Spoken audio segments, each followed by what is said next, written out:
Imagine, tu passes des années à construire un portfolio en ligne, à réunir une communauté autour de tes travaux et bim, tout s'effondre sur une modification d'algorithme. T'es pas propriétaire de tes données sur les réseaux sociaux, le moindre changement de politique, ça peut te faire perdre tout ton contenu et ton audience sans aucun recours possible parce que t'es pas chez toi, contrairement au fait de posséder ton propre site web. Là, je suis justement en train de refaire le mien et je me suis dit que c'était une bonne occasion de partager avec toi les choses à faire et celles à éviter, et ça autant pour les photographes que pour les autres métiers créatifs.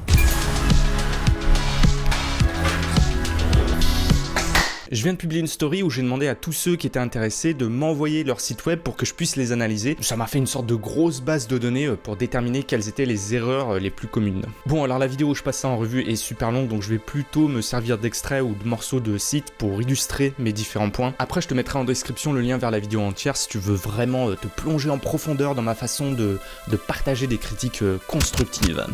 C'est nul! Mais t'inquiète pas, tout le monde est logé à la même enseigne, on va aussi voir mon site et ses propres défauts. D'ailleurs, petit aparté, pourquoi je me permets de juger si fort, Bien sûr que je vais être cruel, on est sur internet, la bienveillance ça fait pas de vue. Don't hate the player, hate the game. Au cours de ma longue carrière, quand j'ai commencé à mettre la photo de côté pour me diriger un peu vers le graphisme, je voulais m'orienter vers le web design. Bon, mais je te parle d'une époque où il n'y avait pas toutes ces solutions qu'on a aujourd'hui, et on m'a clairement dit ah ouais mais juste le design c'est pas possible, faut que t'apprennes à coder un petit peu aussi. Et moi j'ai dit non mais c'est pas possible, parce que même juste le HTML CSS déjà c'est... Bon, je suis pas fait pour ça. À l'époque on faisait ça sur Dreamweaver, ouais, les vrais savent. Il y a plus de 84 ans de ça. Bref, je me suis dirigé vers le brand identity, l'identité de marque, mais c'est quelque chose qui va quand même nous aider aujourd'hui. Donc on commence, première chose à faire, déterminer vraiment à qui ton site va s'adresser et essayer d'identifier ta cible. Pour un photographe ou un créatif, on va dire qu'il y a 3 types de sites. Le site portfolio, le plus simple, c'est juste du brand awareness, t'as pas d'autre velléité derrière le fait que les gens puissent voir ton travail à un endroit précis. Et ensuite, t'as ceux qui sont à destination commerciale, donc, et là il y en a 2 types, soit tu vas vendre des produits, ici on va parler de tirage, si t'es photographe ou même artiste, et le deuxième c'est tu vas vendre de la prestation de service. Là aussi pour le tirage on est un peu dans un site orienté portfolio, faut juste rajouter une boutique en ligne, mais si t'es dans la prestation de service, là ça va être un petit peu plus complexe. Alors dans les 2 premiers, mais d'autant plus dans le 3e cas, le plus important, la chose essentielle, c'est la clarté. Les gens doivent comprendre tout de suite de quoi il en retourne dès qu'ils arrivent sur ton site. En quelques secondes, je dois comprendre tout de suite ce que tu proposes, quel type de prestation tu as à offrir. Mon premier conseil, c'est de montrer sa spécialisation. Je vois trop de photographes proposer tout type de prestations. La plupart du temps, c'est le schéma mental de se dire « Ah ouais, mais si je propose plein de choses, je vais pouvoir choper plein de clients partout. » Mon expérience, c'est que c'est vraiment pas la bonne solution, pas pour un site professionnel en tout cas. Des clients viennent nous voir parce qu'on est un expert, et on devient un expert en se spécialisant. Je vais te donner un exemple. Moi, mettons que je voudrais me marier, je vais voir un photographe de mariage. Un photographe qui est un photographe de mariage le lundi, puis le lendemain c'est un photographe d'architecture, ensuite c'est un photographe en entreprise, et le jeudi, en fait c'est un photographe culinaire. C'est pas un expert. Et je dis ça, tu peux être bon dans tous les domaines, mais je te parle du point de vue psychologique de ton client. C'est très complexe parce que la vidéo est pas sur sujet, mais en fait, il y a plein d'éléments qui rentrent en compte. C'est aussi un positionnement sur un marché. C'est aussi une histoire de rentabilité. Tu peux pas être équipé pour tout. Si tu dois t'équiper en studio, tu as des spécificités pour du produit, etc. Bref, je peux pas rentrer dans tous les détails, mais je sais que quand on débute, on essaye un petit peu tout, on montre un petit peu tous les genres. Je pense pour ma part que c'est pas une bonne solution. Et je sais à quel point c'est compliqué. Je vais te donner un exemple avec moi et mon site. Je suis clairement l'exemple de ce qu'il faut pas faire. Mon problème, c'est que c'est très difficile pour moi de déterminer une cible. J'ai ma société de production vidéo et je dois mettre en avant que je fais de la prestation de service. En même temps, je peux pas trop le mettre en avant parce que je refuse énormément de clients. J'ai pas la place pour prendre des nouveaux clients. Je vais aussi mettre en avant mon activité sur YouTube et mon travail avec des marques. Je vais m'adresser aussi à du particulier, à des gens comme toi qui peuvent être intéressés par des choses que j'ai à vendre, comme mes formations, mes presets, des tirages, etc. Bref, créer un seul site mère pour parler à tous ces gens différents, je t'avoue que c'est un petit peu casse-gueule. Alors je sais que moi c'est un exemple très particulier parce qu'un photographe tu peux vraiment beaucoup plus élaguer si tu proposes qu'un type de prestation. Mon conseil c'est de trouver une glue qui cimente tout ça. Comment je me présente sur mon site, je me présente pas comme un vidéaste, je me présente pas comme un photographe, je me présente heureusement pas comme un youtubeur. J'ai pris le parti de dire que tout ça, la création d'images en fait, c'est juste un outil et que mon vrai métier, c'est le fait de raconter des histoires en images. C'est une sorte de point commun entre toutes les activités que je peux proposer. Mon vrai cœur de métier quand je bosse avec des clients ou des marques, c'est de passer du temps à leur expliquer comment vraiment raconter quelque chose avec ce qu'ils ont envie de dire. Bref, on va pas rentrer dans le détail, mais je te donne un exemple. Quand je te dis photographe de mariage, il faut se spécialiser là-dedans, alors que toi t'aimes faire aussi du portrait, essaie de trouver un point commun entre tout ça. Pour le mariage par exemple, tu peux être photographe de l'amour. Oh, you touch my tra-la-la. En gros, oui, tu accompagnes des mariages sous la forme de reportage, mais tu peux aussi faire de la photo de couple, donc c'est du portrait. Par contre, faire du mariage et le lendemain être spécialisé en photo de produits, de pièces usinées dans des entreprises, c'est deux clients totalement différents auxquels tu ne peux pas parler de la même façon et utiliser le même langage. Attends, je rajoute juste une petite précision ici, c'est qu'on parle bien sûr d'un positionnement professionnel. L'activité qui te rapporte ta rémunération, c'est celle-là que ton site doit mettre en avant. Après, il n'y a rien qui t'empêche de mettre dans le menu un onglet travaux personnels où tu vas pouvoir mettre les autres genres que tu pratiques. Professionnellement, tu dois montrer en quoi tu es spécialisé. Après, artistiquement, tu fais bien ce que tu veux. Là où je veux en venir, c'est que sur le papier, un boulanger carreleur, ça peut exister. Mais dans la tête des gens, ton pain, il aura toujours un goût de plâtre. Voilà, c'est compliqué, mais avançons. La compréhension d'un site, ça passe aussi par sa clarté. Et là, on va parler un petit peu de design. Bien sûr, je peux pas rentrer vraiment dans les détails, mais déjà, essayer d'avoir une identité forte, mais simple. Avant de partir en vrille et de dire « Ah, j'aime bien ça, j'aime bien ça, j'aime bien ça », essaye de te poser et de déterminer quelques couleurs, pas 150, et te tenir à ces couleurs. Donc pour ton logo, les typos, etc. Essaye de faire quelque chose d'épuré, moderne, cohérent. Si t'aimes les trucs qui pètent, y a pas de problème, mais fais attention à un point extrêmement important qui est la lisibilité. Fais attention aux couleurs des polices que tu utilises et à quel point elles ressortent sur le fond. Fais attention à la graisse utilisée, la façon dont le texte est indenté, comment il s'insère dans le site. Et surtout, ça a été le cas sur quasiment tous les sites, espace tes éléments. Fais respirer ton site. Alors quand on passe à la simplicité, il y a le design, mais il y a aussi l'ergonomie de la navigation sur le site. C'est inutile d'y mettre 150 000 choses, il vaut mieux avoir une arborescence que tout foutre dans le menu et d'avoir un menu avec 10 entrées. En gros, contente-toi des essentiels. Une section portfolio, pourquoi pas une prestation, pour expliquer un petit peu ta manière de travailler, une à propos, pour expliquer qui t'es, et un formulaire de contact. Petit point technique, on va parler des hébergeurs et du nom de domaine. T'arrêtes de ronchonner, toi ? Hein ? Merci. Alors déjà sur la partie juste portfolio, ça se discute, mais sur la partie professionnelle, tu peux pas faire l'économie de t'acheter un nom de domaine qui va refléter ta marque, ton nom, quelque chose de court, facile à prononcer et à retenir. Pareil pour l'adresse email. Juste l'essentiel, comment tu vas faire ton site. Aujourd'hui, on utilise tous des CMS, c'est-à-dire des systèmes qui te permettent de designer ton site web de manière visuelle, sans faire de code. Un des plus puissants, c'est WordPress, c'est un peu une usine à gaz et des fois, t'es un petit peu obligé de coder quand même s'ils te disent le contraire. Et après, t'as des solutions plus simples, par exemple des trucs juste orientés portfolio, tirage, t'as Pixie7, Blink avec qui j'ai commencé à travailler, j'ai toujours pas eu le temps de faire ma galerie, je procrastine là-dessus. Et ensuite t'as ceux que tu connais forcément parce qu'ils sponsorisent tous les youtubeurs, les Squarespace, les Wix. D'ailleurs ils me sponsorisent pas, donc ça va me permettre de bien bitcher sur eux.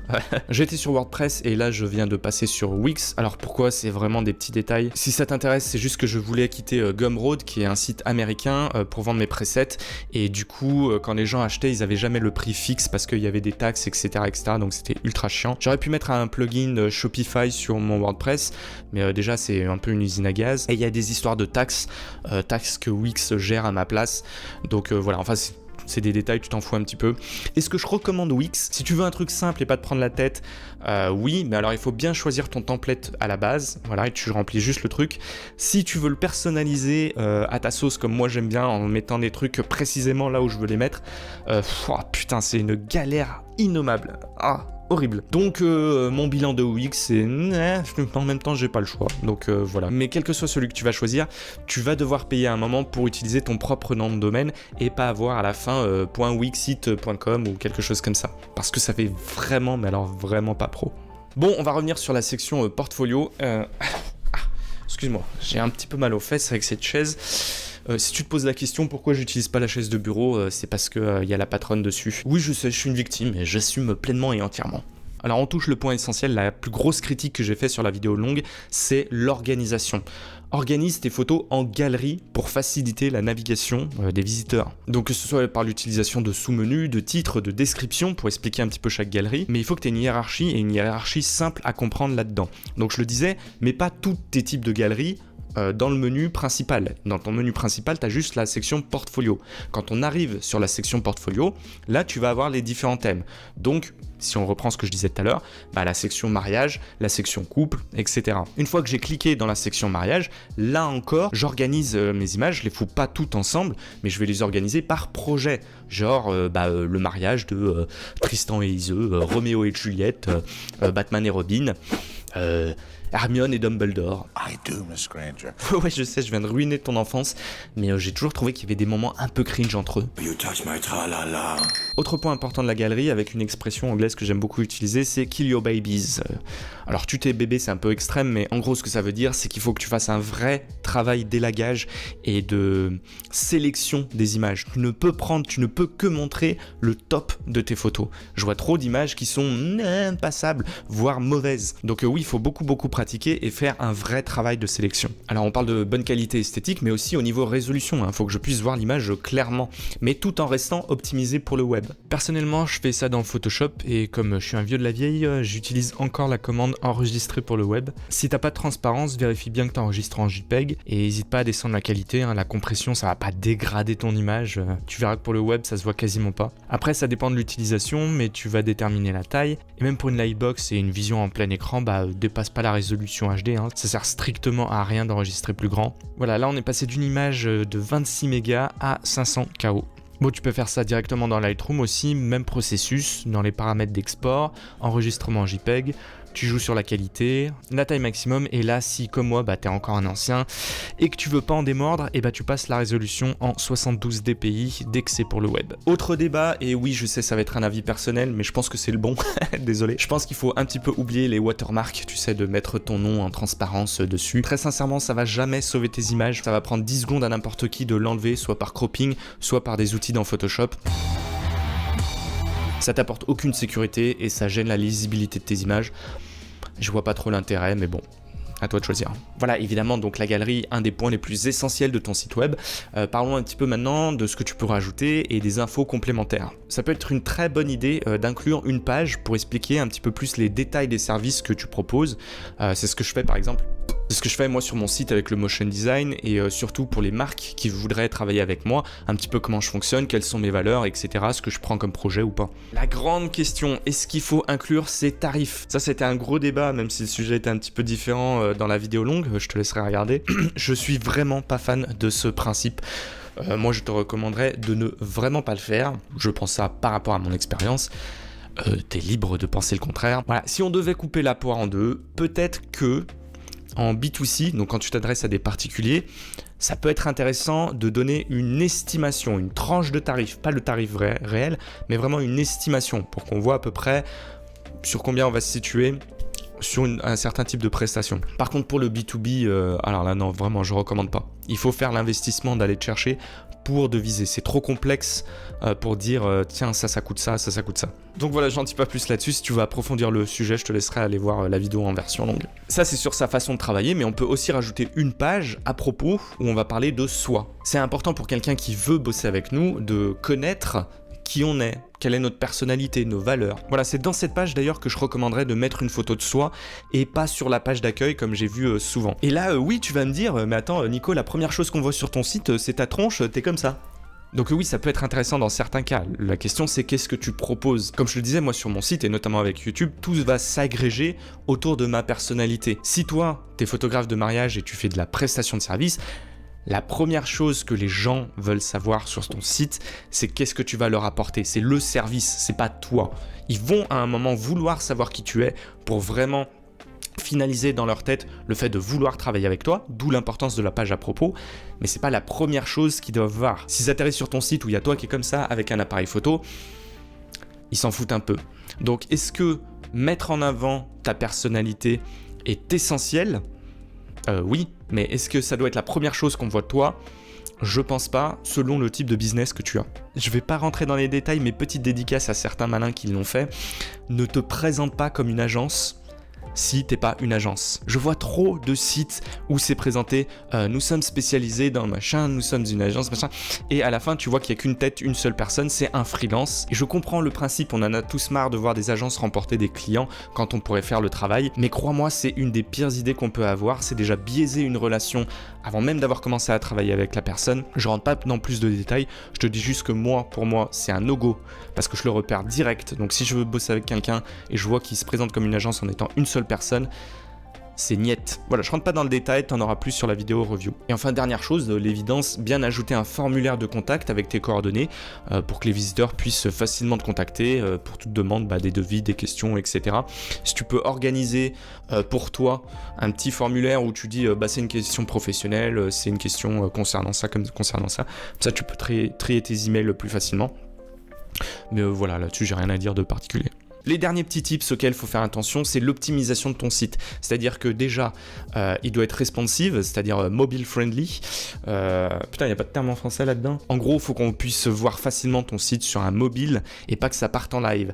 Je te donne l'exemple de Wix. Tu fais ton site 2 fois avec ces bâtards. Tu fais ton truc, c'est magnifique sur ton navigateur. Tu l'ouvres sur ton mobile, catastrophe. Tout est à perpète, tout est cassé. Bref, tu dois tout refaire. Alors tout, t'as juste à replacer des éléments, hein, ça c'est assez rapide. Mais c'est chiant qu'ils optimisent pas ça de leur côté. Je comprends pas pourquoi. Cette optimisation, c'est à toi de le faire et de faire attention à ça. Il y a aussi des petits éléments de SEO que tu peux faire. Donc le SEO, c'est ce qui va faciliter ton référencement sur Internet. Alors, c'est très complexe et je suis pas un expert là-dedans, mais c'est juste commencer à avoir des bonnes pratiques pour être référencé, c'est-à-dire bien nommer tes pages, pas page 27 ou des choses comme ça. Bien nommer tes images, mettre des descriptions dans tes images, dans tes textes, bien utiliser des mots-clés comme photographe à Lyon ou des choses comme ça. Vraiment faire attention à la façon dont tu rédiges ton contenu sur le site. Et enfin, pas hésiter à mettre à jour souvent ton site. Donc déjà, si tu es sur un WordPress, mettre WordPress à jour ou des choses comme ça. Mais la mise à jour, c'est aussi les textes, les galeries, etc. En gros, montrer à Google qu'il y a de l'activité sur ton site de temps en temps en changeant des choses. Ça peut être pas mal d'avoir un petit vlog où tu parles de tes projets ou des choses comme ça. Ça augmente son référencement. Je pense avoir fait le tour. C'était juste une petite vidéo chill pour te partager tout ça. Voilà, si tu veux approfondir, tu peux aller voir la vidéo de review des sites qu'on a envoyés. Je l'ai mise en description. Nous, on se retrouve très vite pour une vidéo que je suis en train de faire où on aborde encore des inconnus dans la rue pour prendre leur portrait. Donc abonne-toi, mets la cloche. Voilà, bisous, ciao. Ah oui, mince, et see you mate, keep on creating. Putain, je perds l'habitude là.